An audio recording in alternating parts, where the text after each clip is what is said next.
fait une délégation onusienne à Ouagadougou ce dimanche pour des séances de travail. Le plan des membres du Conseil de sécurité des Nations Unies de la défense, de la sécurité, de l'administration territoriale et d'éducation pour ensuite faire le point des échanges au président Faso.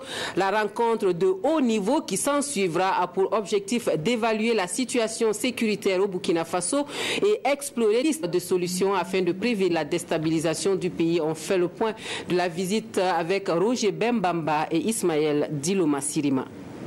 Après une journée de travail avec les OSC et les membres du gouvernement, les représentants des pays membres du Conseil de sécurité sont reçus par le président du Faso.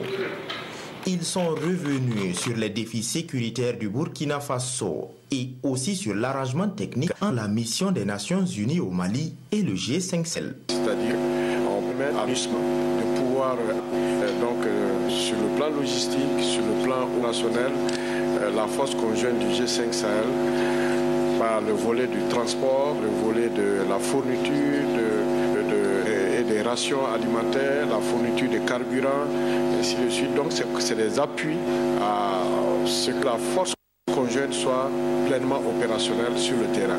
Cette coopération se limite dans l'espace du territoire malien et les pays du G5 Sahel souhaitent le voir s'étendre sur les autres pays. Le Conseil de sécurité a fait part de son intention de rediscuter du soutien international à la force une fois que celle-ci serait opérationnelle et que des premiers résultats seraient obtenus.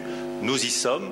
Et Monsieur le ministre, vous présiderez dans quelques jours avec le ministre français des Affaires étrangères, Jean-Yves Le Drian, une rencontre à New York sur ce sujet le 28 mars pour voir comment précisément aller de l'avant de manière très concrète. Et on sait tous que la technique qui relie l'Union européenne, la force du G5 Sahel et l'INUSMA peut et doit sans doute être améliorée.